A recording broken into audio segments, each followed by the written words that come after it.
Chilworth, 36, very attractive, research scientist. On external examination, I've discovered a single medial lateral incision, which has been resewn for purposes I just don't understand at this time. In any event, multiple stab wounds. The angle of entry and depth of the blows indicate a clockwise pattern of attack which matches exactly to victim Gwendolyn Benedict, who was pulled from Bellona Creek last Friday. Dr. Daniel Slade? Yes, I'm Dr. Slade. We're here to take Dr. Chilworth off your hands. Just like that. We do have authorization. Thank you. Well, I don't recognize the signature on this document, so the body will just have to stay with me. Dr. Chilworth's body has to be turned over to people who are better equipped to deal with it. Well, I can deal with the body just fine. Now, if you gentlemen will excuse me.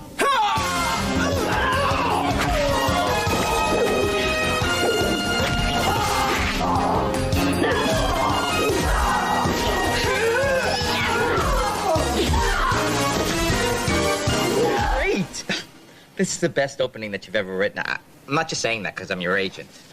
Well, thanks for the compliment, but I mean, another 350 pages like this, and, yeah, you've got your 5th bestseller on your hands. Not even, Sue Grafton started this fast. Well, I'm glad you're so optimistic. So, where's the rest of it?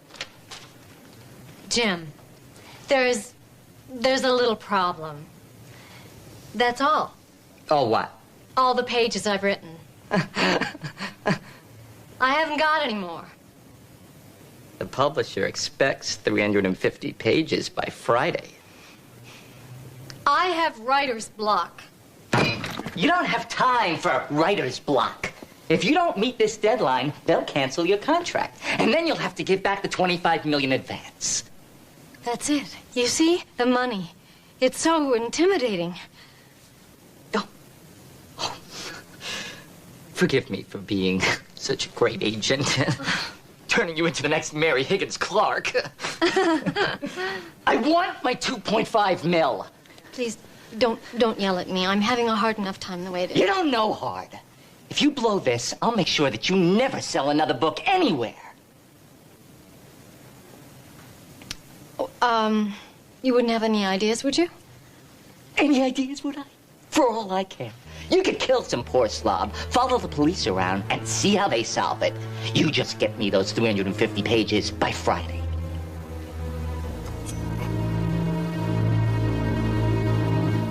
Okay.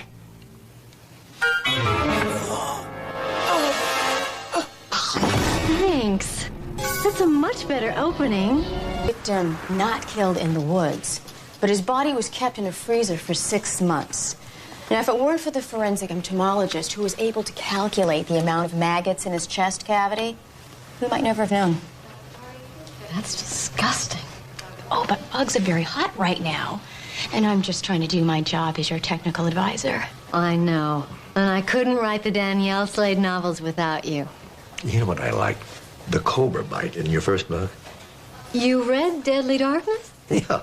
I have to admit, I only picked it up because Amanda was so giddy about having her name in print. I'm never giddy. 4 thank you notes and flowers for a week might be considered giddy. Deadly Darkness is a lot of fun to read. As a matter of fact, I picked up your other 3 books, too. I can't figure out where you get all those great ideas. Oh, pretty much the way you do things. I suspect. I visualize the murder, the killer, the motives, and then I use the great physical evidence that Amanda always gives me. I think physical evidence is very important, but it's no more important than behavioral evidence. Oh, you're right. In fact, sometimes behavioral is more important. The real final clue. The perfect solution to what would otherwise be considered the unsolvable. And when you find it, you know exactly where you're going and when you're going to get there. The moment of perfect synchronicity. Not that it's easy to find, no way. And even when you do find it, making the physical and the behavioral work together is a bitch. I think I'm going to the ladies' room. She's between books.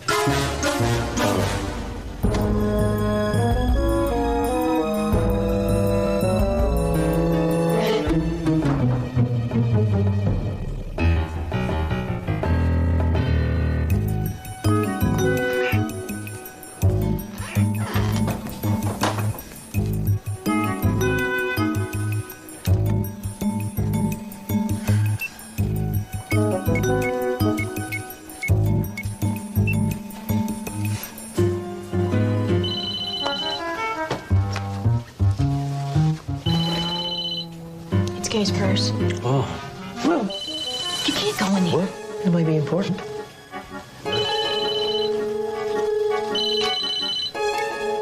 Hello? Hello? Kay? You there? Kay isn't here right now. Who's this? It's Jim. Why aren't you there? Call me. Hello? Kay isn't here right. Static.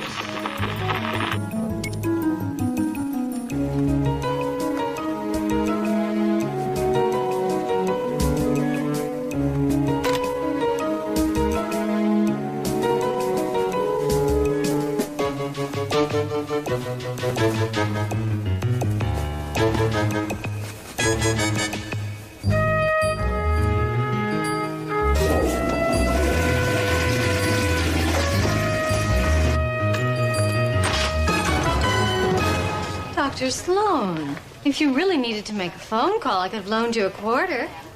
Actually, your purse was ringing. Oh, I'm afraid it was a bad connection. It sounded like somebody, Jim, somebody? Jim Rothman, my agent. He was being paranoid. He got me this huge 3-book deal, and I have to turn the first manuscript in Friday.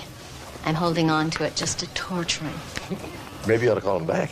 Oh, not until after we have lunch. He won't stop being twitchy until the check clears. I should have been a call girl. It's a lot easier way to make a living. It's her process.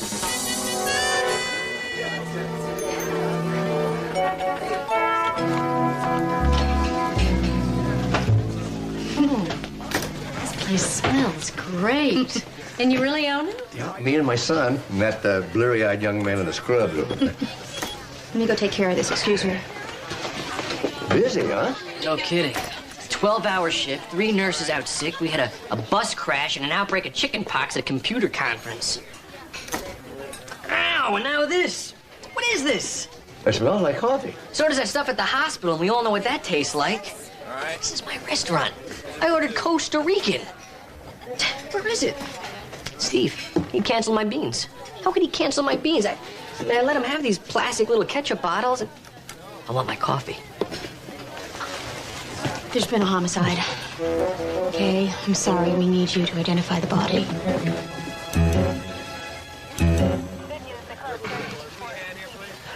That's Jim, all right. You all right? No, not exactly. I mean, that's my agent with a whatever stuck in his chest. It's a letter opener. And then there's this. What's this? A scorpion. Ooh, well, message from the killer, I'd imagine. I have no idea what it means. Well, it doesn't make sense, not at all. Well, it will. I hope so. I really do. Look, this isn't a field trip for pencil-pushing civilians. You're a civilian, too, and you're also a pencil pusher. Damn right, I'm one of Jim Rothman's best clients. But once a cop, always a cop. Retired Sergeant Mullen was meeting Rothman for lunch. He found the body. And I immediately secured the crime scene, as I've done so many times before. Right. From the front seat of the chief's car. You were a driver, not a detective. Baby, I saw more on the streets when I was with the chief than any detective could see in a lifetime. That's what gives my books the stink of realism. Yeah, well, you've got the stink part right. See, look at this, 2 coffee cups. One of them could be the killer's. Nope. Coffee's too cold. Timing's all wrong. Let's dust these for prints. Look at this. Page 102 to 130. Huh. Chapter 12 is missing. I noticed that, too. Glad to see you're keeping up. I'll have it checked. Yeah, that's odd. 3 books, upside down. Uh-huh. Well, Sloan, looks like you got a tough one here. You know, there aren't that many clues. But if there's anything else I can do to help, you know where to find me. And he wonders why no one gave him a retirement present. Who could have done this? Don't worry. We'll figure it out. Mark, Thanks. take a look at this.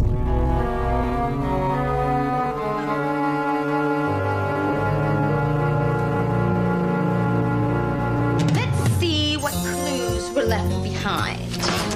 Well, for one, there was the letter opener left in literary agent Horace Chilworth's chest.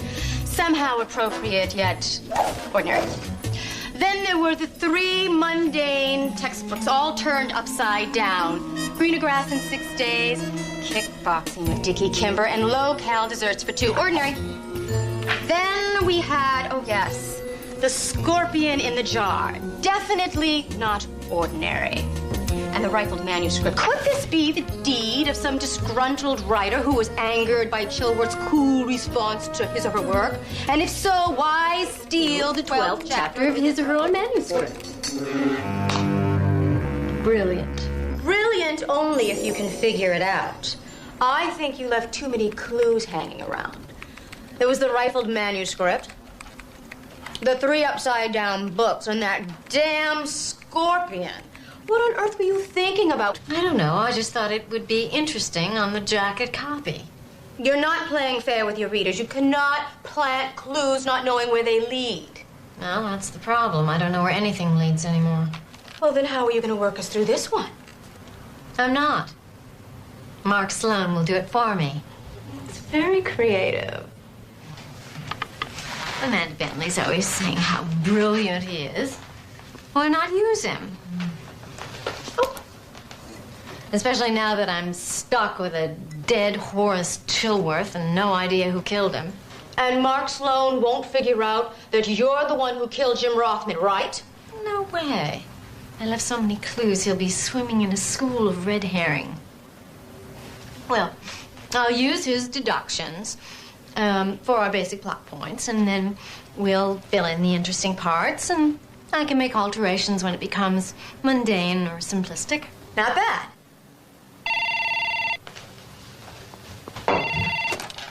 Hello? Oh, well, of course, Dr. Sloan. I don't know what I can do, but I'll certainly try. Jim meant a lot to me. The 3 upside-down books were all written by clients that Mr. Rothman dropped earlier this past year. Now, Steve figured that out when he looked at Rothman's records. Well, Steve checked their alibis. One of them's dead, and 2 of them don't even live in L.A. anymore. So if there's a message there, I don't see what it is. Well, we can't be stumped already. I mean, you said yourself that there was a chapter missing out of that manuscript, and perhaps the killer took it with him. Especially if the chapter included something damaging. Well, I don't think that's it. I mean, it was written by that actor, Bruce Blazer. He doesn't have any secrets. Everybody has secrets. Not Bruce. And even if he did, he'd use them to get himself a cover story in the National Enquirer. How can you talk about the star of Tuttle and the Mummy like that? Tuttle and the Mummy. You know him? Sure. Harry Tuttle and his partner, the Mummy, were supernatural crime fighters in a 60s TV show. They rerun it on one of those cable stations at 2 a.m. What, you guys ever had insomnia? Not that bad. Tuttle and the Mummy was canceled in 1968 and became an instant cult hit. Bruce has been living off the persona ever since, and writing these disgustingly effective occult thrillers for the last 10 years. The man's a walking money machine. Well, then he wouldn't want to kill Jim Rothman. Unless he suspected that Jim was trying to cheat him. Loyalty wasn't exactly in Jim Rothman's lexicon. We better find out what's in that missing chapter. So let's go. I don't think so, because this is a police investigation, and I am the police. But you're not a writer. I know these people. I know this world. I could save you a lot of time. Jim was my agent. She's right. She'd be a big help. I don't know why I bother.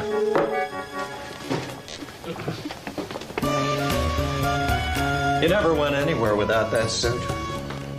My partner, the Mummy, fighting evil whenever it threatens the innocent. That's good. Ted was largely responsible for the success of Tuttle and the Mummy. The fans loved him. And what happened to him? He was clocked by a golf ball on the 17th hole at Pebble Beach. Turned him into a vegetable. That's when I started writing. Doing personal appearances without him just seemed all wrong.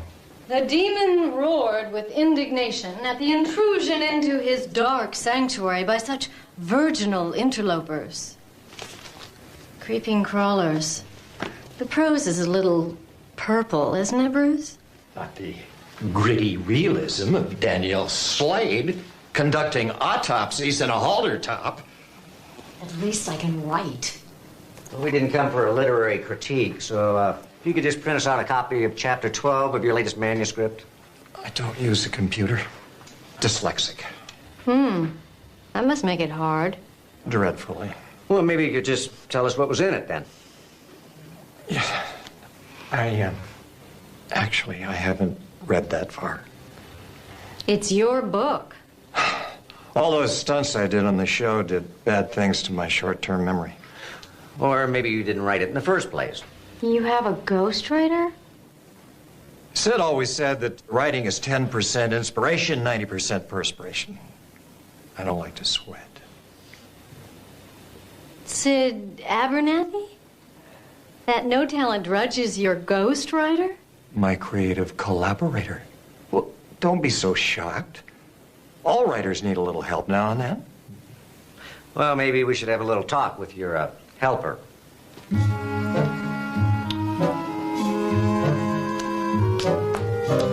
Why would anyone want to be a ghostwriter anyway? Nobody knows what you've accomplished. Money. Besides, those books would never sell under Abernathy's name. Well, how would he know if he didn't try? Oh, he did. Remember that passage I read from Bruce's book? It was originally in one of Abernathy's own detective novels. He not only steals from himself, he steals the worst parts. He's so bad, why do you read him? Well, don't you keep up with other detectives? Not the same thing. Oh, sure it is. Caseloads, bestseller lists, it's all competition. Mr. Abernathy? Hey, it's open.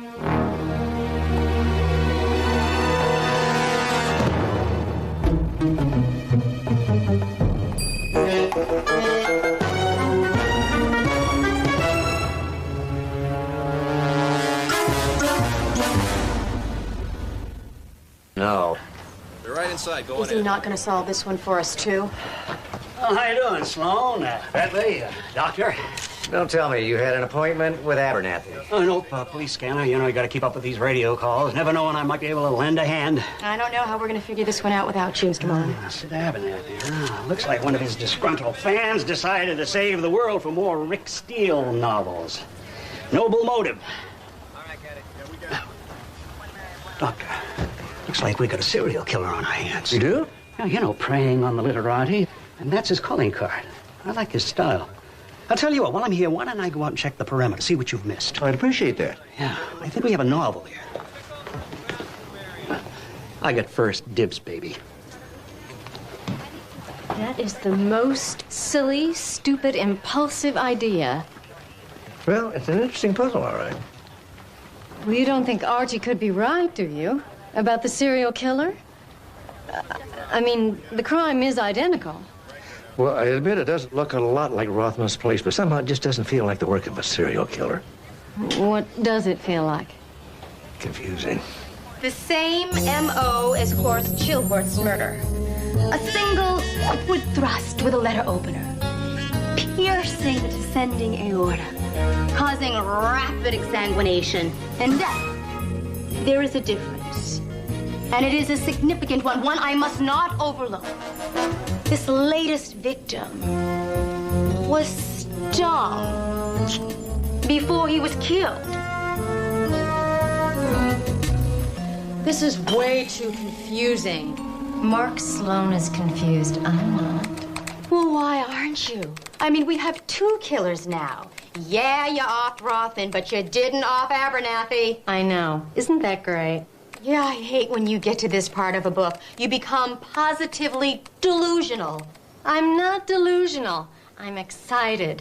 This thing finally has a life of its own. That's a good thing, too. It's starting to get a little straight line in the plot. Needed a few more twists. Twists? Come on. There's nothing.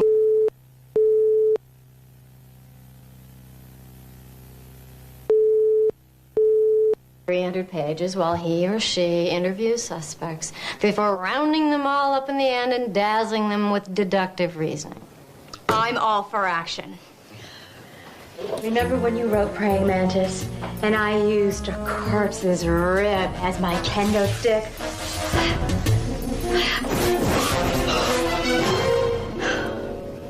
Yeah, that was good. I don't know who killed Sid Abernathy or why, but this shows that if you plant a couple good what-ifs, the whole narrative just lays itself out. Oh, if you really believe that, you would have had a manuscript ready yesterday. A dull one. This is definitely not dull. Well, you're right about that, at least. Where do we go from here? Well, back to Mark Sloan. Oh, I asked for coffee. I know, but there will be none. At least not until the good stuff gets here. Hey, I know these books.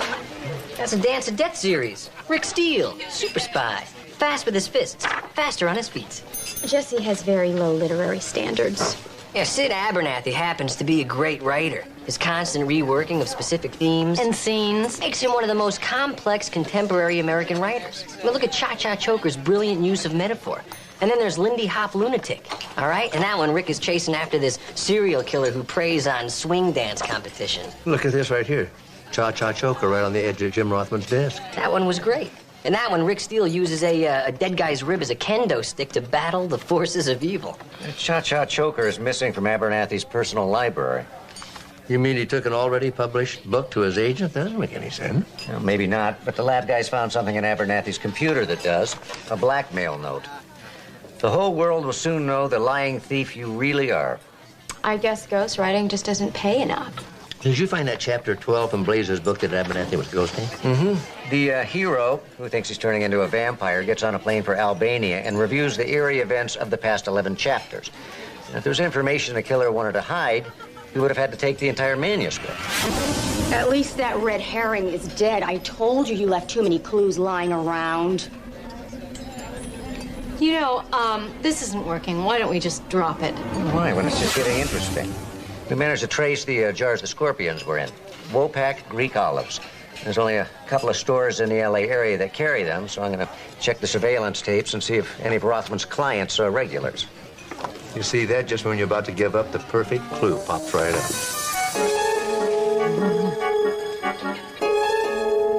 It wasn't plagiarism. My subconscious merely borrowed a few elements from a book I barely remember reading. Praying Mantis is a lie?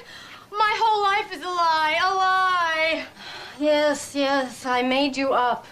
Oh, don't you become a realist on me now. Oh, damn. Wopak Greek olives. You don't have the plotting ability of a wombat.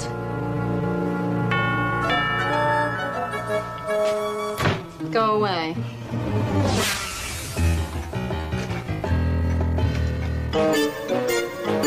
Hi. Hi. Yeah, come in.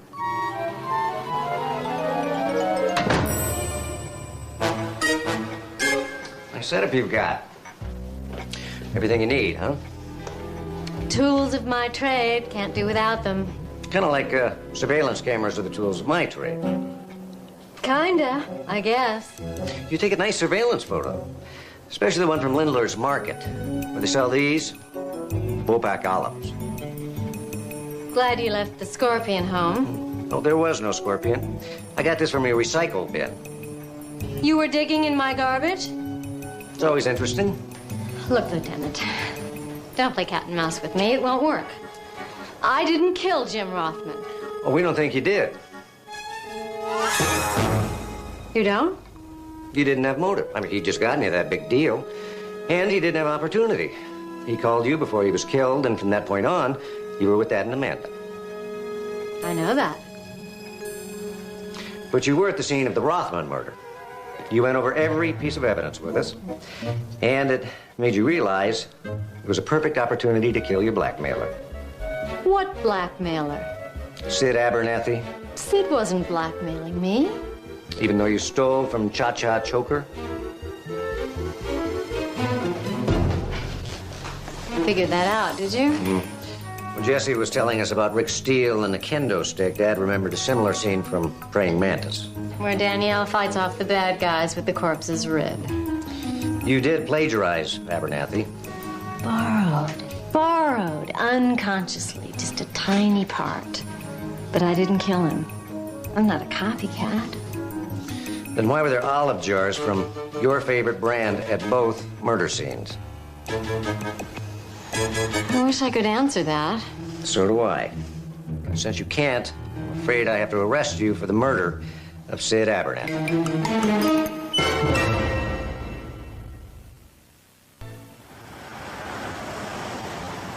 I framed myself for a murder I didn't commit.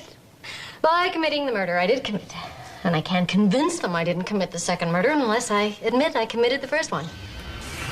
You know, I usually like it when a character starts taking over the story, but this is getting a little out of control. Oh, I think it's Dr. Sloan who's gotten out of control. And what about all those red herrings he's supposed to be swimming in? Don't start with me. At least you told the truth about the blackmail. Yeah, the truth will set me free. No, but it'll make a great ending. Oh, Amanda, thank you for coming to get me. I'm just glad I was in the path lab when you called. I didn't know how I was going to get home after I posted bail. You know how I hate taxis. I can't believe they're doing this to you. I told Steve he was all wrong. Well, he is. I said if Kay Ludlow really wanted to kill Sid Abernathy, she would have thought of something more intelligent, nefarious. Exactly. And you're a mystery writer. I mean, there's no way that you would have been sloppy enough to leave all those obvious clues lying around. Amanda, the real killer is still out there. And he might be getting ready to kill another one of Jim's clients, maybe even me. Okay, no one's gonna kill you.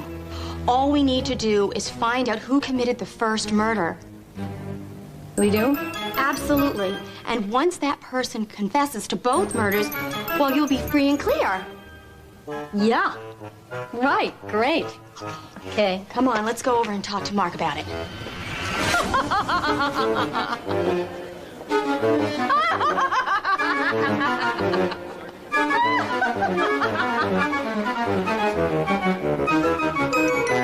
We know you didn't kill Rothman, and if you didn't kill Abernathy... I didn't. Well, then who did?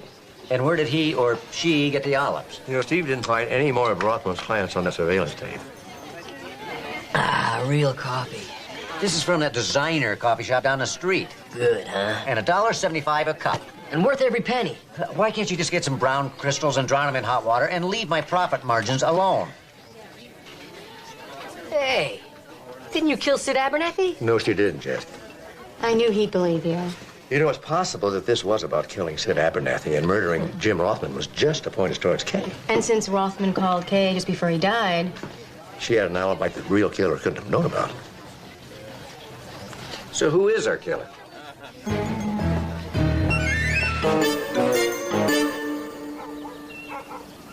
Why would I kill my co-author? Ghost writer?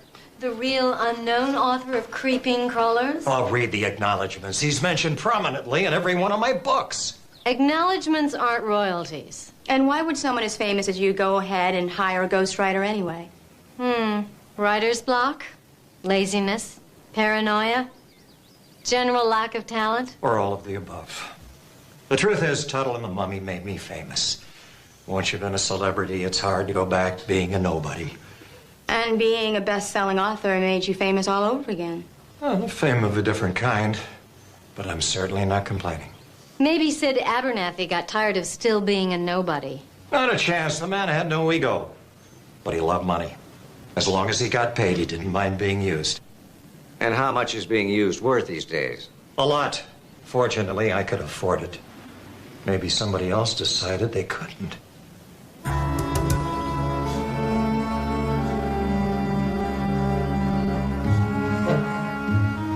So where are we going now?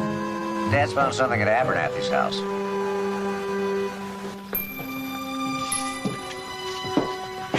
people really read this stuff? Only people with bad taste. Which explains Jesse's infatuation with them. You said you found something? Yeah. You know, Abernathy's got quite a collection of books. Oh, well. Most authors have big collections. It's sort of an addiction. None of Abernathy's books are organized except on this one shelf. These are alphabetized by author. And that's not all. This is everything any one of these authors ever wrote, including Bruce Blazer. Exactly. All of these books are books that Sid Abernathy ghost wrote. And then why are retired Sergeant Archie Mullen's books here? Probably because all he ever knew about the street was how to find one on a map. I think you better have a talk with him.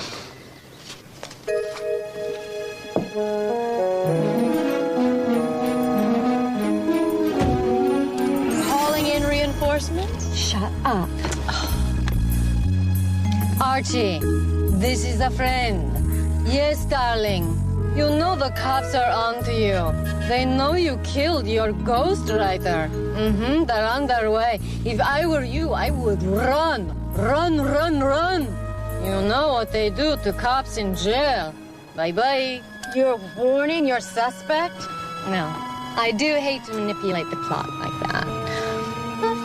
I recall you giving an interview to one of those unbearably pretentious literary periodicals, and you prided yourself on letting your characters, namely me, tell the story.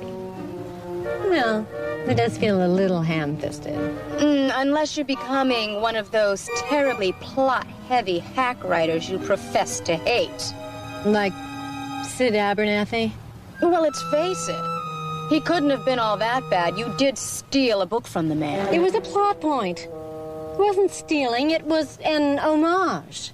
I thought you called it unconscious borrowing. Look, Danielle, this is the only solution, okay?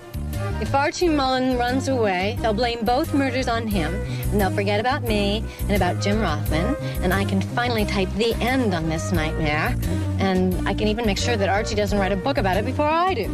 Okay, are we ready? Thank you very much.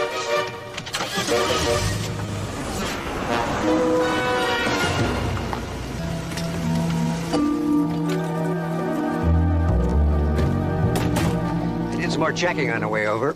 Turns out Mullen was on one of those grocery store surveillance tapes. Oh, don't tell me you missed one. No, one of the clerks took it home to record a couple of South Park episodes. Yeah, but lucky didn't tape over everything. See, in real life, not everything comes easy. No. At least you were able to locate that pet store when Mullen bought that scorpion. Oh, no. People use scorpions as pets? No wonder Mullen used a ghostwriter. He's not very good at hiding his setups. Get out of here, Sloan! You're just making this worse, Archie. You know what it's like for a cop in prison, Sloan! Now get out of here! I'm calling for backup, Archie. You know what happens if you don't give it up now? God, this! Drop it, Archie.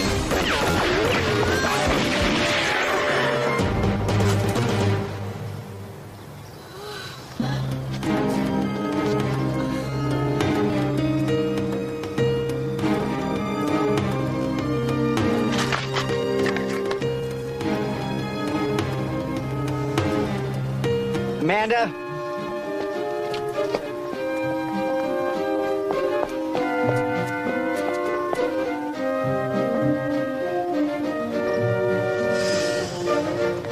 Call it in.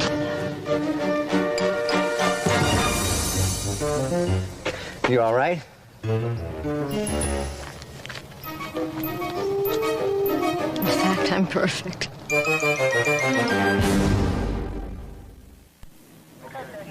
Doesn't make sense. Archie Mullen wasn't the gung-ho, self-sacrificing type. No, he said he was afraid of prison. Not enough to keep him from killing Rothman and Abernathy. No. Blackmail can make you stupid. At least it makes my character stupid. Looked like it had the same effect on Mullen, too. The same note we found on Abernathy's computer. I wonder how many people he was going to blackmail. He certainly picked the wrong person to start with. I guess Archie did exactly what we thought he did. Killed Rothman to set up Kay for both murders. And when Kay was released and he saw that his plan was going to fail, He decided to depart in a poorly thought-out blaze of glory. Well, it's never a good idea to kill off your protagonist. No, it definitely isn't. It is nice to close both cases at once. Kay, how are you with all of this? I mean, now that it's over and you have to get a new agent. Oh, I'm okay. In fact, maybe we could talk about that maggot stuff after all. For my next book. And there will be a next book. Don't worry. Oh, I'm not worried. Well, you don't look happy. I don't like these kind of surprises. Always makes me think I missed something. I know. It's like when I write and it turns up short. I'm sure that I've missed a big chunk of the story. And have you? Well, sometimes. But usually it means that the story was too simple to begin with and that the solution was too easy to find. So I just put it in a drawer and start something new. Well, maybe I ought to put this in the drawer. Yeah.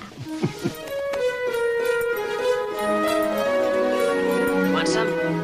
We're back in the coffee business? Yeah, Steve and I compromised. I get the Costa Rican beans, but then we have to cut it with the canned stuff. Sounds fair. I thought the Abernathy Rothman case was closed now that Mullen is dead. Well, it is, supposedly. We've got coasters now? Oh, yeah. Do you know what it does to public morale to see water rings everywhere? You know something, Jesse? Mullen's dead. I think the killer's still out there, and I know just what to do about it. Put that on my tab. I told you Mark Sloan would get me my plot and miss the truth besides. You got lucky. I got enough material for a dozen books. There's the self-sacrificing cop story, the blackmail scheme story, the missing author story. Kay Ludlow.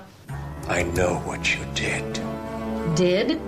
His spirit will walk until it's avenged. What are you talking about? And I will be the instrument of that vengeance. What vengeance? Archie Mullen may be dead by another's hand, but the fault lies with you. Oh, come on, Bruce. As to the deaths of Jim Rothman and Sid Abernathy. You know, you really should stop watching your old reruns. You're not Harry Tuttle. I approve. What? And so will the police, very soon.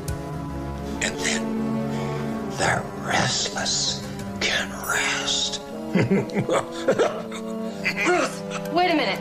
I didn't kill Sid Abernathy.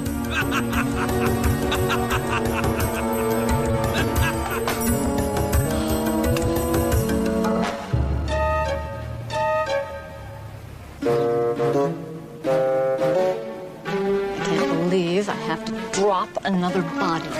But it's an excellent final chapter twist. Besides, it'll fix that lame ending you've got right now. When did you get so pragmatic? Oh, God. I don't want to know. Hello. We did the same thing in episode 39. You should have been watching my old reruns. I thought you were going to put it in the drawer. Well, I tell you, I'm never satisfied when it gets that easy. I'm the same way. So how did you know? Well, you write detective stories. What's missing in this scene compared to Jim Rothman's office?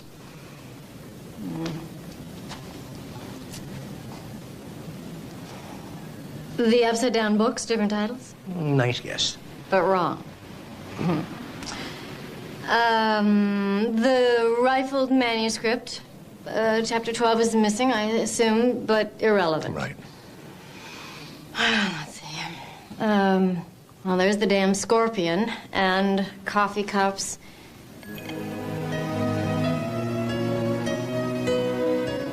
No coasters. No coasters. When you were Barbecue Bob's, you always found yourself a coaster to put on your coffee cup. And you did the same thing in Jim Rothman's office. But at Abernathy's house, there were no coasters at all. And Archie Mullen, kitchen table was covered with water rings. Oh, the man never used a coaster in his life. Well, obviously it wouldn't occur to him to use one in Jim Rothman's office either. You know, this could add a whole new layer of psychological motivation to my killer. I could blame his murderous bent on an obsessively, compulsively neat mother. Well, I did have an alibi for the time of Jim's murder. Yes, you did, and it was a neat piece of plotting, too.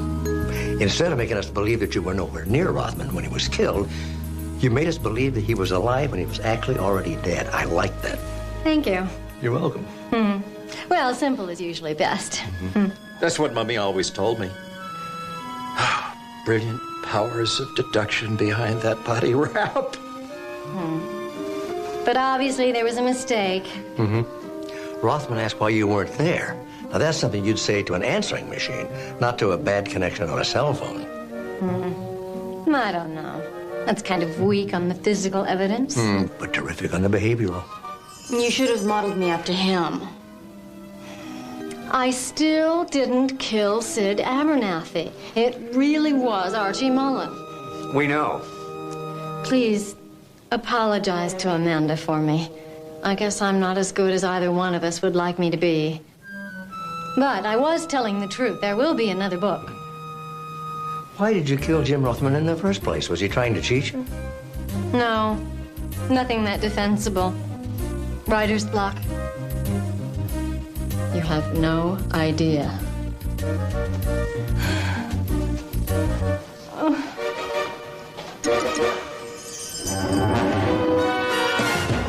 They named a drink after you, you know.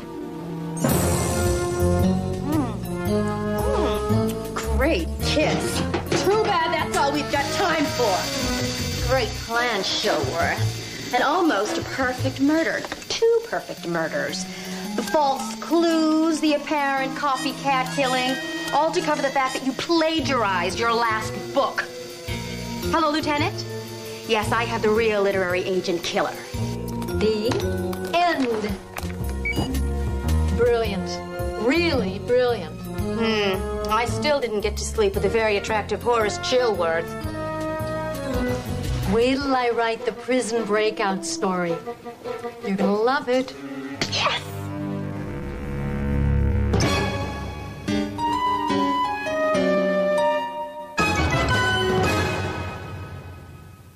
Previously on Diagnosis Murder. I don't think it was meant for her. The name of your sister? Julia Langford Adams. Joseph and Catherine Langford. They're my grandparents. Joseph Langford was executed for the murder of his wife. It was my dad's last case. I'm Detective James Sloan. My dad's partner, Danny McNamara, founded Premium Security. Yesterday, I was involved in a car chase with a vehicle registered to your company. You're saying that a murder that took place last week is connected to a murder that took place over 50 years ago? That's correct. I found my dad's old partner, Danny McNamara. You had to tell me about the girl. You know, everything would have been okay if you'd kept your mouth shut. Danny, what girl? Meet me at Beeman Park.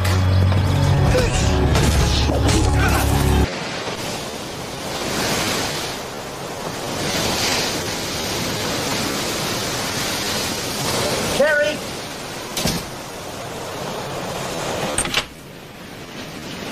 Here, let me help you. I'm okay. Looks a lot worse than it is. He's gonna need a couple of days rest. Yeah, I'll make sure that he gets it. Come on, sit down. I'm gonna go change. Yeah. Look what they did to you. It's not so bad. This never would have happened if it weren't for me. I don't think... That's not true. I can't believe I went for it. I took the call and I went for it. Can't believe I let myself get suckered like that. Steve, I don't want you getting hurt on my account. Now, Carrie, whether I knew you or not, I'd be investigating Julia's murder. The sooner I get out of here and find the guys who killed her, the happier I'll be.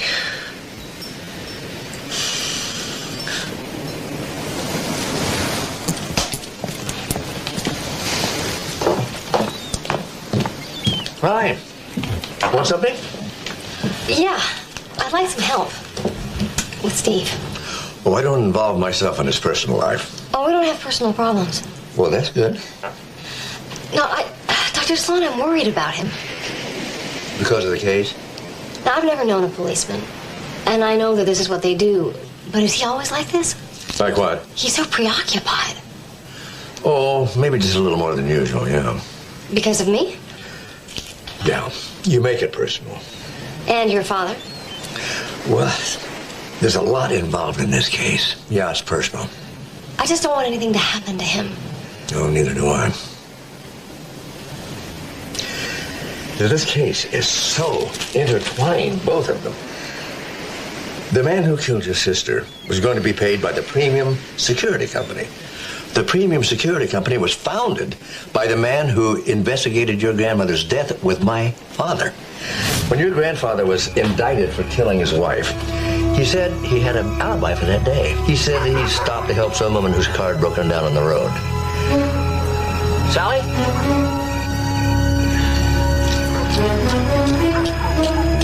When my father and his partner found the woman, she'd been murdered.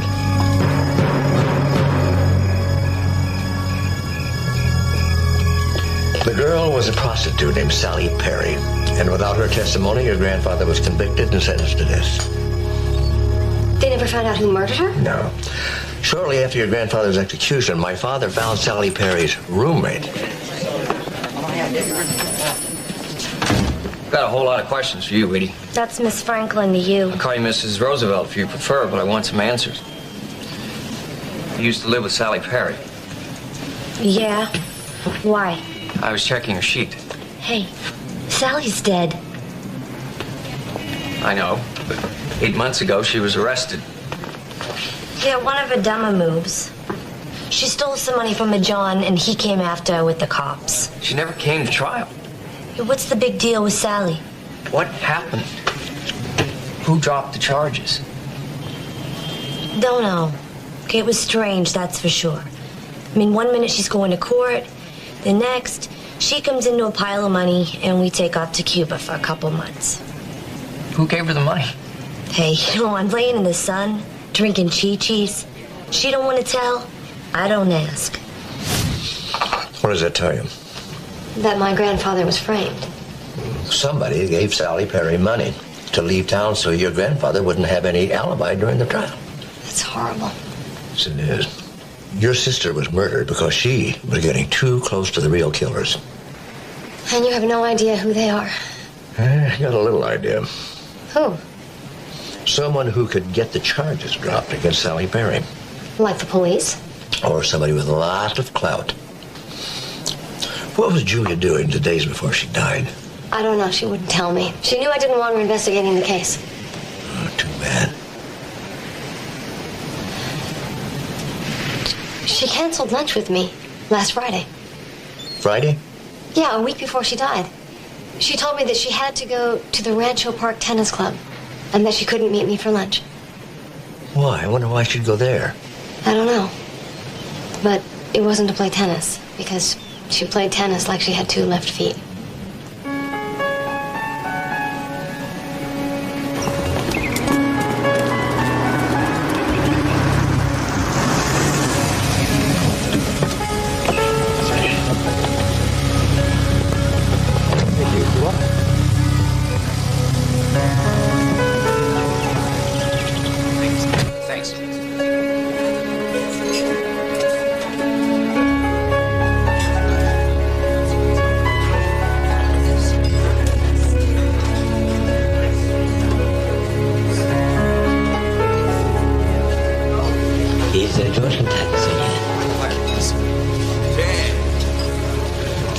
Mark! Ted, I didn't know you were a member of this club. I'm not. Elliot is.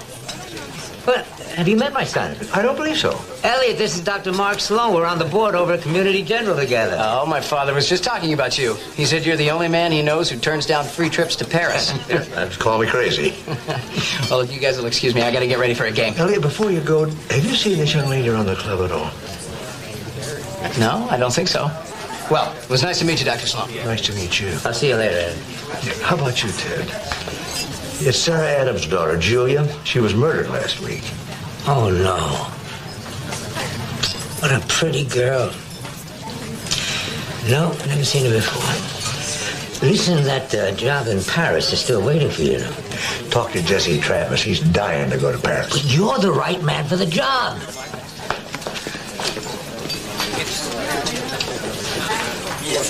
Ladies, excuse me a moment. Have you seen this young girl around the club? Convertible number 17. Coming right up. Oh, he's getting the car. Oh, thanks. Nice day. Yeah, beautiful day. Listen, you haven't happened to see that young lady, have you? Oh, yes, sir. You did? When was she here? Oh, last week, maybe Tuesday and Wednesday. They wouldn't let her inside. She was pretty upset. Do you know who she wanted to see? Mr. Barclay. But she didn't see him. Oh, no, she saw him. She came early on Friday. She was here when he got here. Young Mr. Barclay, he was pretty upset. He yelled at her. They pushed each other. They were pretty mad. I'll tell your young friend I won't be needing my car.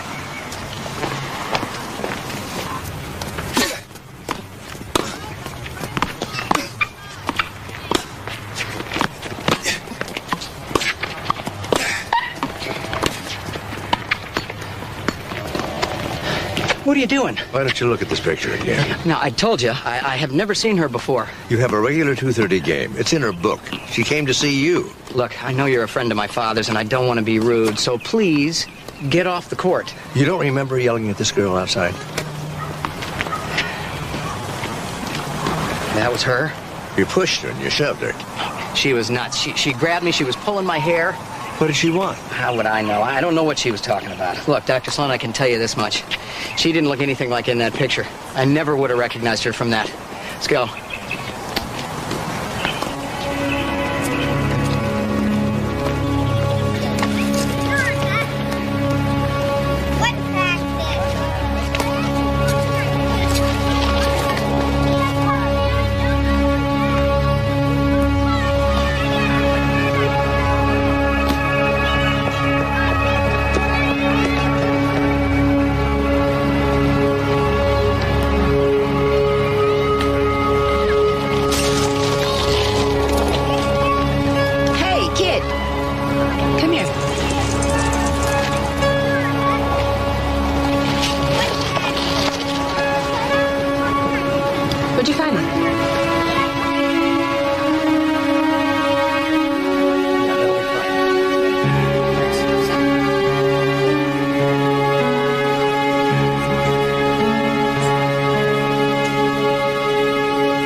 Found my badge? You badge number 161? That'd be me, Carl Agajanian. Where'd you find it? Beeman Park, behind the bathrooms. Well, thanks. They make us pay for those things. Hey, what the hell are you doing? Your badge was found by a boy just after you and your friends beat up my partner. That's a crock. We don't like people who beat up cops, Carl. I didn't do anything. Tell me about it downtown. You're under arrest. Let's go.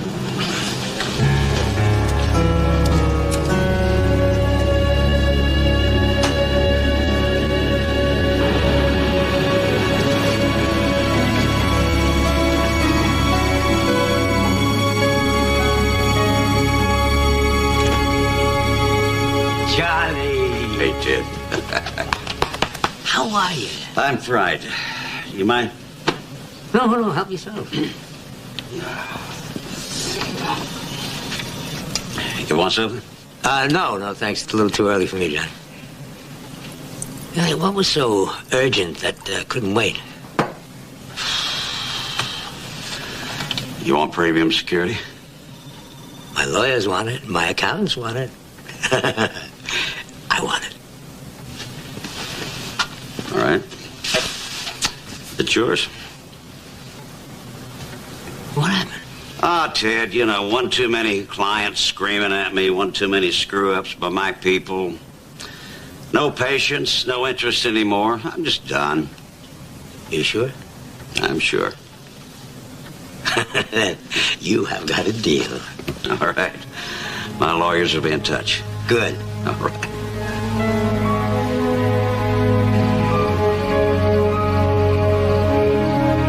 So his plane reservation is confirmed. I agree. I hear the Caymans are lovely. But I think Mr. McNamara is going to have to spend his winter here in Los Angeles. I gotta go. Thanks.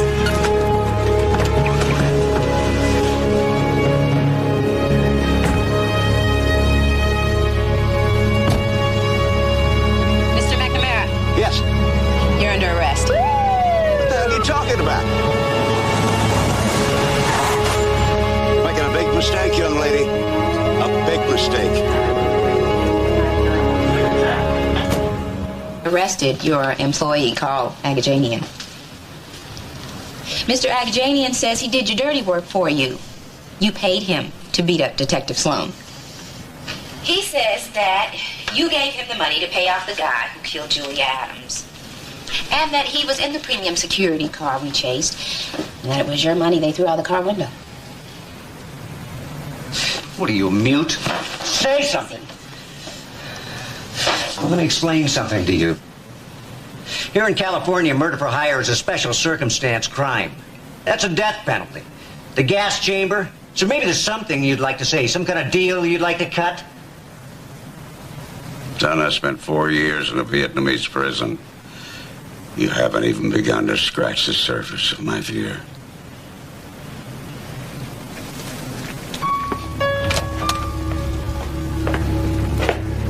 I'd like a few minutes alone with Mr. McNamara.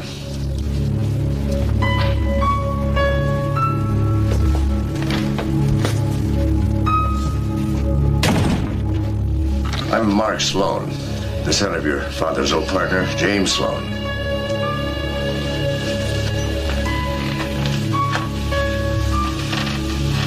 I went to see your father the other day. He's not doing well.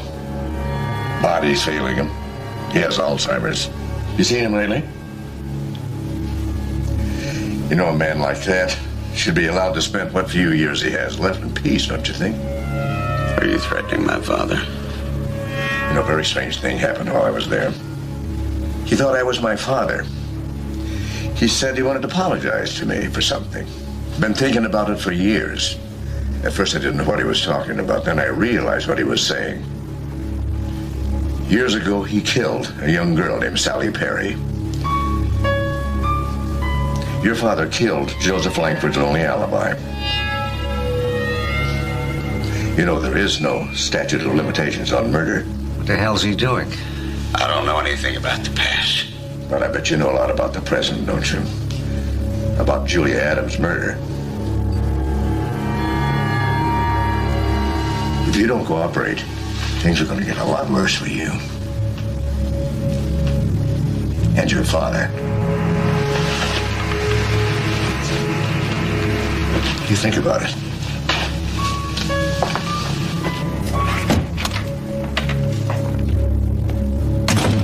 You're threatening an 86-year-old man? Yes, I am. Dad. I never found out why my father abandoned my mother and me. Now I think it's somehow connected to that Langford case. I want to find out what happened. Danny? Jimmy? Hello, Danny. I was your partner for 15 years. You don't remember me? Jimmy, how you doing? We're getting up there, Danny. Oh, Jimmy, we're there. Things don't work the way they used to.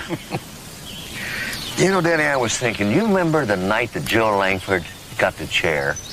We went out to a bar together. Cock and bull. Right. We had a couple of drinks for ourselves. You remember I said we sent an innocent man to his death? You remember what you said? I said, don't get into this, Jimmy. I remember that night. It was rainy and cold. The hat check girl had the night off. Do you remember that girl? What was her name, Danny? Lanny. She had legs so long she could wrap them around you twice. You remember I said Joe Langford was framed and you and we bought it? I went out with Lanny last night after she got off. We hit a couple of spots on the strip. Danny, listen. They paid Sally Perry to be with Joe Langford the day of the murder. And then they got her out of the country so that she couldn't testify at the trial. You like Lanny. I know you do.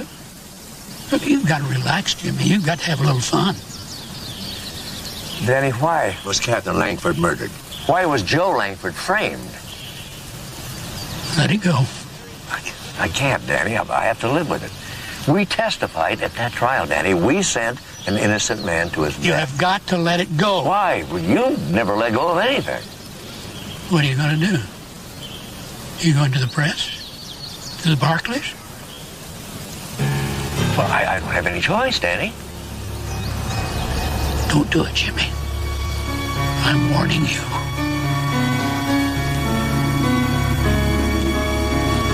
Don't.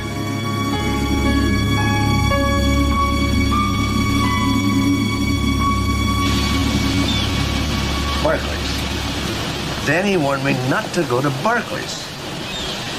What's that about? My sister was trying to talk to Elliot Barclay. She had all kinds of books on the Barclay. What books? I don't know. I never took a look at them. Where'd your father go that night after you left the bar? I don't know. Did you ask Danny? He doesn't know. Or can't remember. What are you going to do? Go to Barclays, I guess. Now, if your father went to see the Barclays, it was 53 years ago. And he would have seen Ted Barclay's father, David, who's been dead about 25 years. Something happened that night, and I want to know what.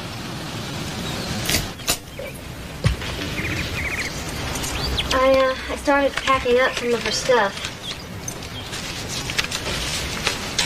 I think I put the books on the Barclays in that box. Yeah, here they are.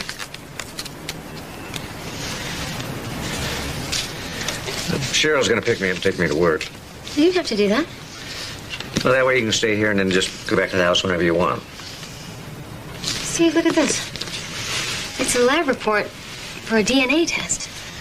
That's weird. Why would Julia want a DNA test? I don't know. I'll tell you one thing. It's not her DNA. It's a man's. Oh, my God. What is it? It's a photo of me and Julia and our friend Joyce when we were little. I mean, Joyce must have sent it to her. She didn't know. Come here. I'm sorry. It's okay.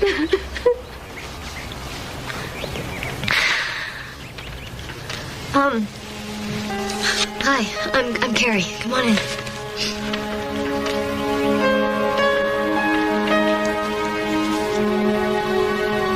Yeah, Dad, we're on our way to the hospital now.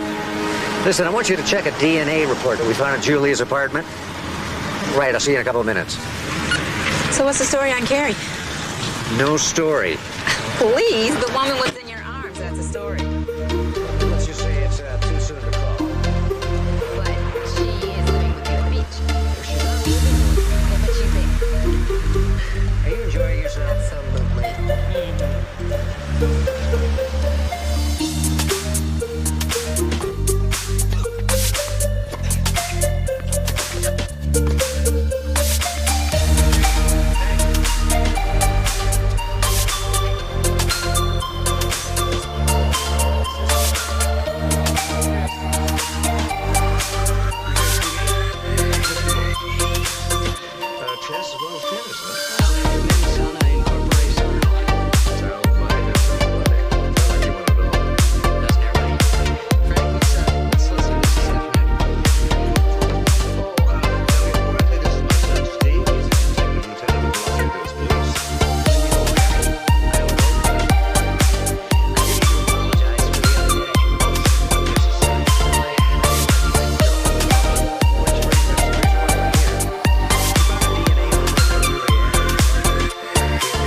And I have certainly not committed a crime. Look, let me tell you something. I've tried to be polite to you because of your friendship with my father. But I'm tired of your accusations. I'm tired of you.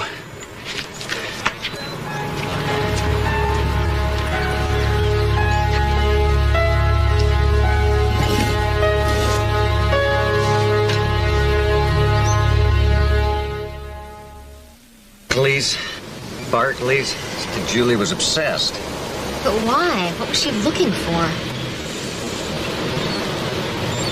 I got to tell you that, I think your partner's very pretty. Cheryl? Yeah, Cheryl. Is that difficult? What do you mean? Is spending all day with an attractive woman difficult? Cheryl's my partner and my friend. Is she married? Divorced. She likes you. You're wrong. No, you should have seen the look on her face when she came through the door. She has feelings for you. Steve, I don't believe this. What? Look, this is a picture of David Barclay's mother, taken in 1923. Who does it look like? I give up. Well, Steve, look at it. It's Julia. Okay, wait a minute. Don't move.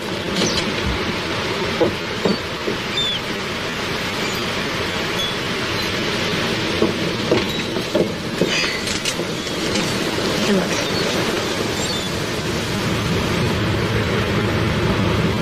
What do you think? I think I'm beginning to understand.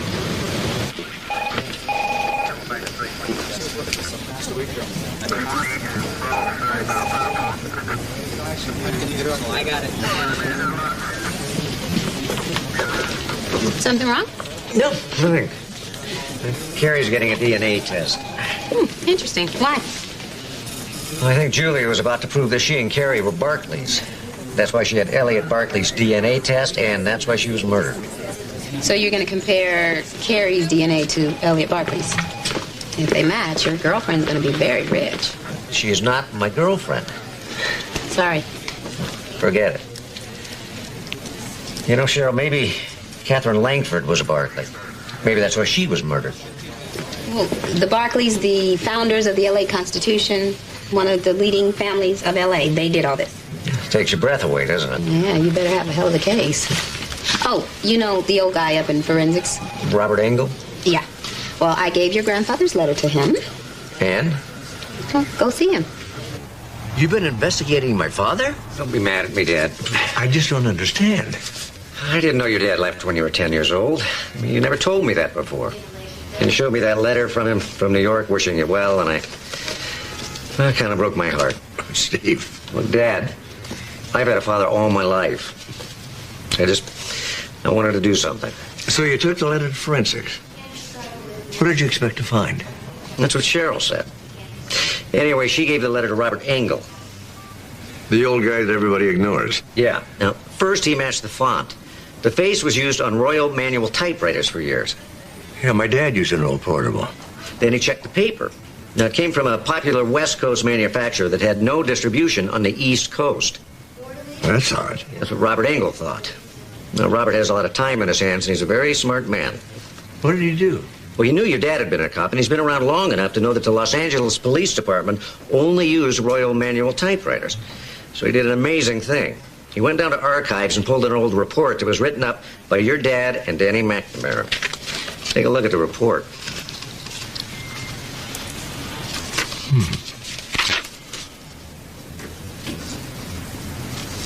These look like they were typed on the same typewriter. You know where that typewriter was? West L.A. Division Headquarters. Got to go. I'm coming with you. No. Dad. Said no.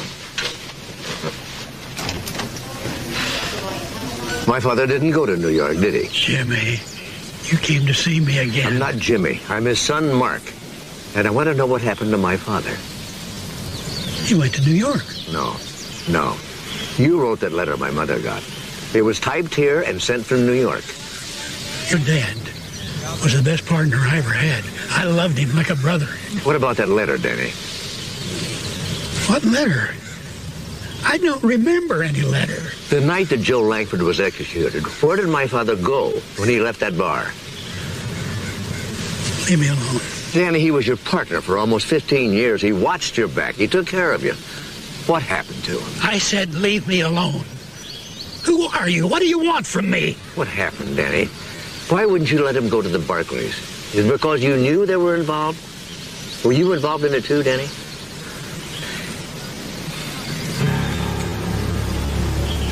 He's got a gun. Watch it, Jimmy. He's got a gun.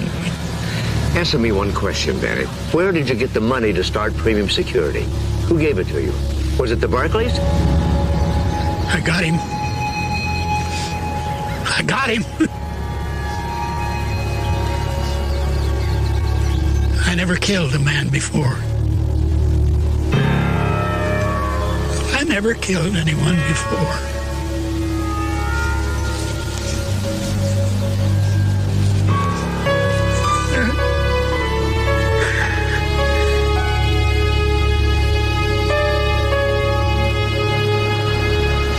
I blew it. I attacked him. He got defensive and then lost it again. Look, you can go back. You may not even remember you were there. Dad, take a look at the report. A man pulled some strings and got carries done in 24 hours. I don't usually get a DNA test like this back for a week. Any terrible diseases? I don't see any cancer. Of course, that's no guarantee. How about birth defects? No? How about the reason we did this? How does she compare to Elliot Barkley? Well, they both have recessive genes for cystic fibrosis. They both carry the delta F508 deletion. It's a mild genetic mutation. Well, you know, I'm no expert, but I'd say these two people come from the same genetic line. You're a Barkley. That's why Julia was murdered. By the Barclays? They wouldn't dirty their hands on a gun, but they did it. That's why Catherine Langford was murdered, and why Sally Perry was murdered, and why Danny McNamara wouldn't let my dad go see the Barclays. Hey, Captain just called. Johnny McNamara made bail. His lawyer made a big mercy plea. Why does he deserve mercy? His father just died.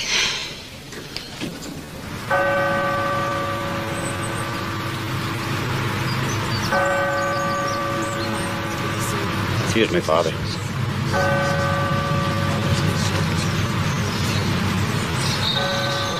Get out. Excuse me? Leave. You aren't welcome here. We're here because your father was my father's partner. My father was old and frail, and you badgered him into the grave. He lost his temper. He wouldn't have lost his temper if you hadn't have been there. I'm sorry for your loss. What is it?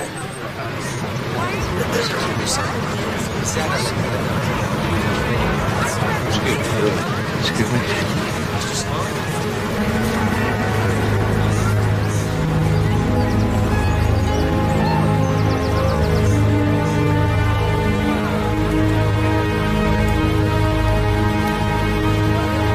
It's Detective Shield 416. He's your father.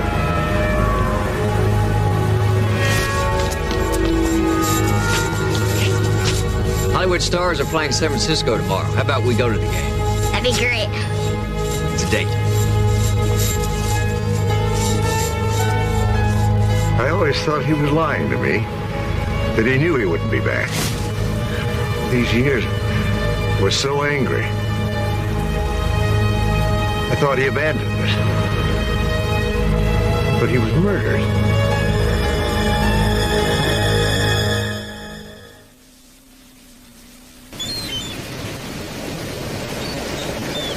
Don't move. Oh, sorry. May I speak? If you must.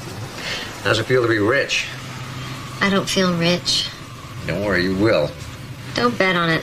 The Barclays are going to fight this. They're going to go to court. And have this story appear in their own paper? I don't think so. It's going to get interesting. I don't know what they'll do. Excuse me.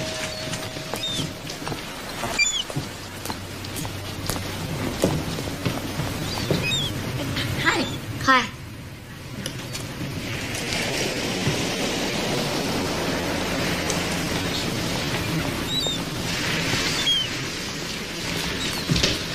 Don't believe Cheryl. She went over to the Constitution and found a couple of people that remember seeing Julia. Did they know why she was there? Yeah, she was there to see Elliot Barkley. What do you think? I don't know. My dad's on his way to talk to Elliot now. What? It has nothing to do with any of this. It's about Cheryl.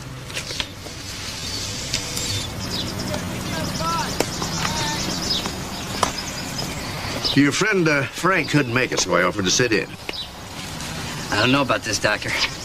I'm a very good player. Oh, I've been known to win a game or two. Well, I always welcome a new challenge. So, black or white, Dr. Sloan?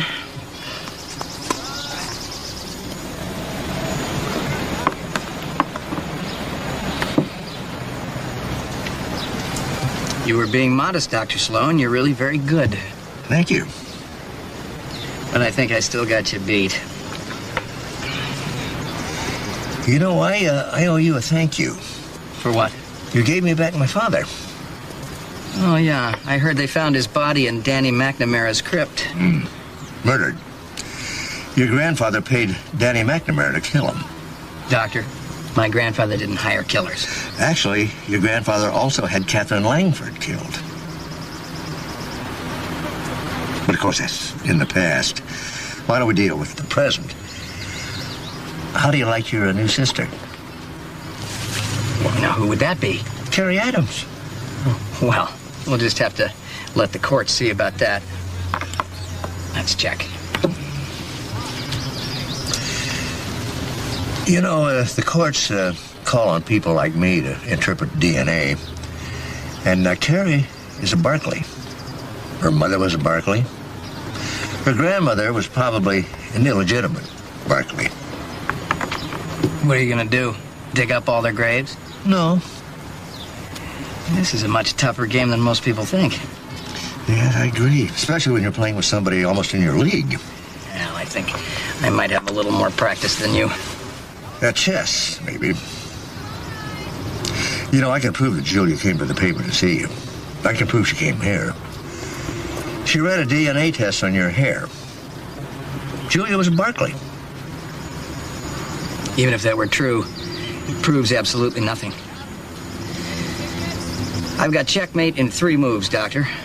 Would you like me to show you? You know the thing about the Barkleys, well, they never like to get their hands dirty. Your grandfather used Danny McNamara to kill Catherine Langford. You used Johnny to arrange for Julia's death. Pawns, are you? You used them, and they're out there. People who can be squeezed. People who would like to see the Barkleys cut down to size.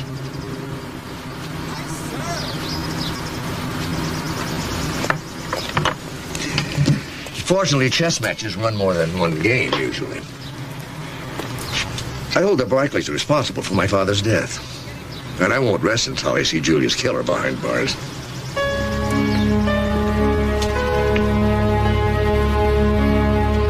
You had nothing to do with my father's death. He had a long life. Not a very good one, though. My father betrayed your father. I'm sorry. What are you going to do? I don't know. They're going to hang Julia Adams' murder on you. Worst things could have happened. Name one. I could have pulled the trigger. You know, your father started out life deciding to be a cop, uphold the law. Then he spent his life with crimes and murders hanging over his head. I thought I knew my father. I have no idea who he was anymore. Can you imagine the pain he must have felt deciding to leave the evidence of his crimes to be discovered when he died? What are you saying? I'm saying the man couldn't live with what he did. I think your father left you a message. Don't be like him. Don't be the Barkleys' hired gun. They're my friends. No, they're not. I think your father was saying no one should get away with murder. Not a cop, not a kid selling drugs on the street, and not the head of a newspaper. That the way you do your thinking? Makes me feel better. Ted Barkley called me from his private jet. Said he wanted me to do him a big favor. Ted? Yeah, he said he wanted Julia Adams killed. Boy, did I get that wrong.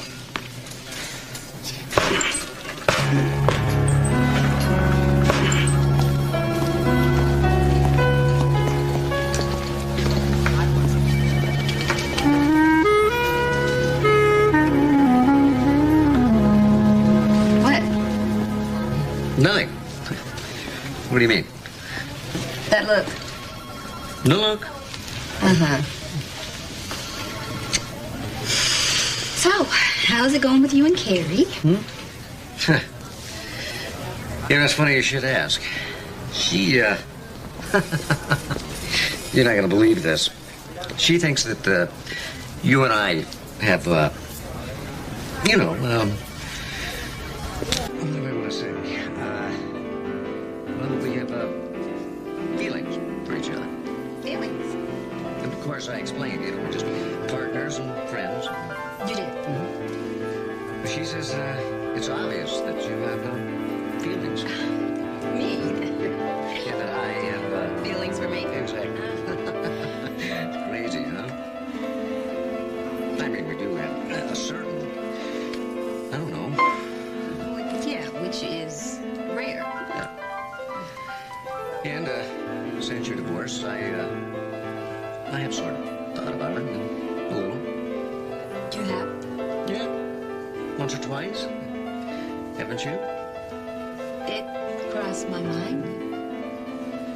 I mean, just a curiosity sort of way. What do you think about your best friend? Yeah. Might be like to move to that next level. Which level? Which level were you thinking of? Yeah, Sloan here. Yeah, Dad. We're on? All right, I'm on my way. So, where were we? Solving a crime. Right. I've been worried about you, Johnny. You mind? No, help yourself. How's it going, kid? Not good. What do the lawyers say? Ted, I need a favor. You got it, kid. Well, I need a little advance on our deal. Excuse me? It's been 2 weeks. The lawyers haven't come to an agreement on a price yet. They'll get to it, Johnny. They'll get to it. Ted, I got a lot of pressure on me. Listen, I can imagine. I thought you could help me get out of the country. Johnny, you're my friend. But it would be best for you if I wasn't around. I can't implicate myself by helping you skip out on bail, Johnny. Do you think Ted knows that Johnny's wearing a wire? Nobody's gonna know. You gave me the money. What money? What are you talking about? This is never gonna work. What are you laughing at? Oh, this is very funny. You think it was my dad on the plane? You think that's who you talked to? What? What? You've known my dad a long, long time. You should know he wouldn't do anything like this. Never do a thing.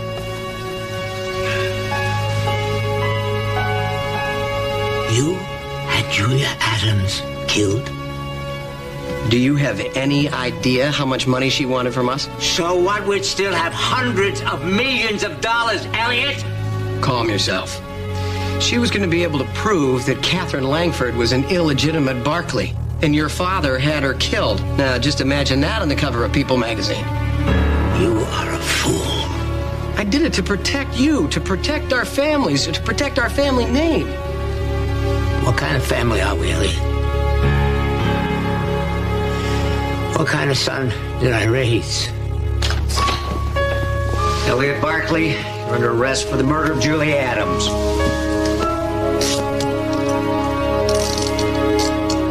I believe that's checkmate.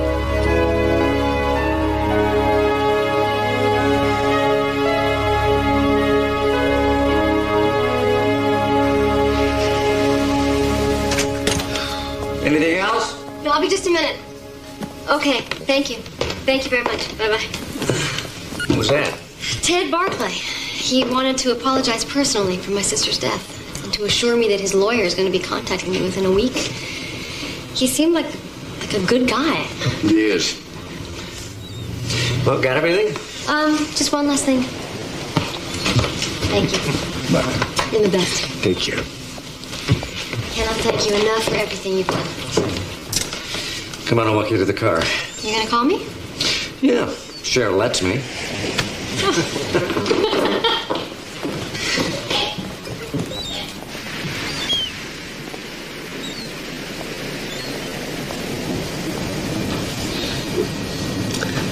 think I'll leave this badge right here. You know, we've lived in this house a long time, and there's always been something missing. What? Open it.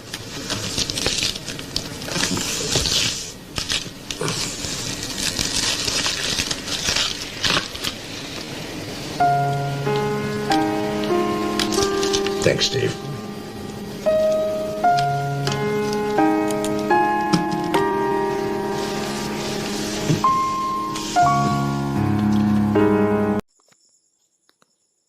Hello friends, तो आज हम बात करेंगे कि dogs की confirm distribution के बाद अगली टोकन की डिस्ट्रीब्यूशन की बारी किस टोकन की है, जो टेलीग्राम के फ्री में एयर ड्रॉप्स चल रहे हैं आजकल।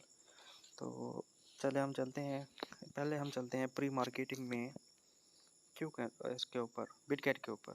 देखें कि पहले नंबर पे जो ठहरा हुआ है हमारे पास डॉग है, और सेकंड नंबर पे है मेजर स्टार। एक क्रिप्टो टेलीग्राम का अपना एक प्रोजेक्ट है जिसमें आप फ्री में स्टार्स अर्न करते हैं, ठीक है। फिर वही स्टार्स जो हैं वो बाद में जाके टन में कन्वर्ट हो जाएंगे। वही टन हम as a gas fees use यूज़ कर सकते हैं, और स्टार भी हम as a gas fees use कर सकते हैं। तो चलते हैं स्टार की तरफ। मैं चैनल में आपको टेलीग्राम का इसका लिंक दे दूंगा। आपने सिंपली यहाँ से, मैंने ओपन किया हुआ पहले, ये मेजर स्टार में जाएंगे तो जैसे क्लिक करेंगे ना, इस तरह का इंटरफेस आ जाएगा। ये मैंने पहले से ज्वाइन किया हुआ ना, इस वजह से मेरा बैलेंस शो हो रहा है आपको, जो कि स्टार्स में है। देखिए तो ऊपर लिखा हुआ your transaction you will be able to convert your rating to major token. जो मेजर टोकन है उसका रेट भी अच्छा खासा लगा हुआ है, डॉज से तो अच्छा लगा हुआ है, डॉग से अच्छा लगा हुआ है। तो आपने इसे लाजमी ज्वाइन करना है। इसका लिंक मैं आपको प्रोवाइड कर दूंगा। अगर लिंक वहाँ पर यूट्यूब में बैन ना हुआ तो मैं आपको अपने टेलीग्राम का चैनल जो है उसका लिंक प्रोवाइड कर दूंगा। उसमें जो नए एयर ड्रॉप्स आते रहते हैं वो आपको इजीली वहाँ से मिलते रहेंगे लिंक्स उसके। तो अब जैसे ही इसे ओपन करेंगे तो यहाँ पर अर्न में जाके यहाँ पर आपको इनके ये सोशल टास्क करने पड़ेंगे डेली के। एक तो आपको इसका स्टेटस लगाना पड़ेगा, उसमें आपको फ्री में स्टार मिलेंगे। फ्री में अर्निंग करनी है, आपने कोई इसमें इन्वेस्टमेंट नहीं करनी। उसके बाद अगर आप इनवाइट करते हैं तो आपको पर इनवाइट, अगर आपका अकाउंट प्रीमियम नहीं है तो टेलीग्राम का, तो आपको 500 स्टार डेली मिलेंगे, मतलब पर रेफर मिलेंगे। अगर आपका प्रीमियम है तो 750 आपको जो स्टार्स हैं वो फ्री में मिलेंगे। तो उसके बाद आपने यहाँ से इनविटेशन, अपने अगर स्ट्रॉन्ग नेटवर्क बनाना है, उसके बाद आपने आना है रिवार्ड में। तो इसमें आपने किस तरह काम करना है, पहले तो आप इसका स्पिन यूज़ करेंगे।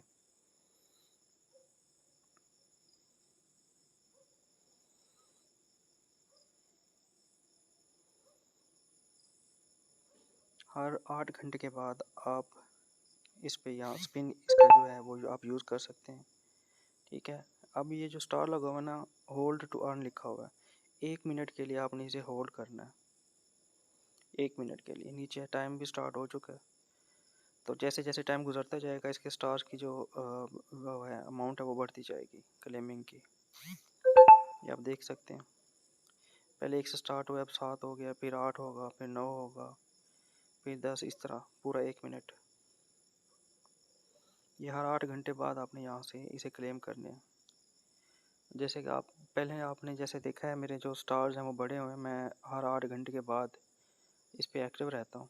तो इस वजह से ये स्टार बड़े हैं, और कोई मेरी ऐसी एक्टिविटी ख़ास नहीं है, कोई ट्रांजैक्शन भी नहीं की मैंने टन के साथ इसकी। तो ये सारा कुछ फ्री में है, फ्री के एयर ड्रॉप्स हैं। तो आप लोगों से रिक्वेस्ट है कि मेरे चैनल को आप प्लीज़ सब्सक्राइब कर दें, लाइक और शेयर कर दें, और डेली वीडियोस वॉच किया करें, ताकि आपको फ्री में क्रिप्टो करेंसी की जो एयर ड्रॉप्स हैं वो आपको मिलते रहें, उनकी इन्फॉर्मेशन आपको मिलती रहे।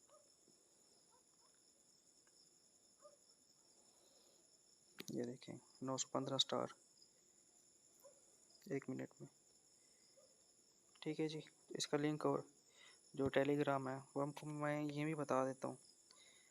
डॉग से बाद जो इसी की बारी है मेजर की। ओके हो गया, ये है जी, ये देखें फ्री क्रिप्टो एयर ड्रॉप्स। इसमें आपको हर नए एयर ड्रॉप्स, डेली के जो टास्क हैं उनके कोड्स हैं वो आपको इसमें मिला करेंगे। तो आप लोगों से रिक्वेस्ट है कि प्लीज़ टेलीग्राम का चैनल और यूट्यूब का चैनल जो है मेरा सब्सक्राइब कर दें, ताकि मैं आप तक इस सीन की इन्फॉर्मेशन आसानी से पहुंचा सकूं। Thank you so much.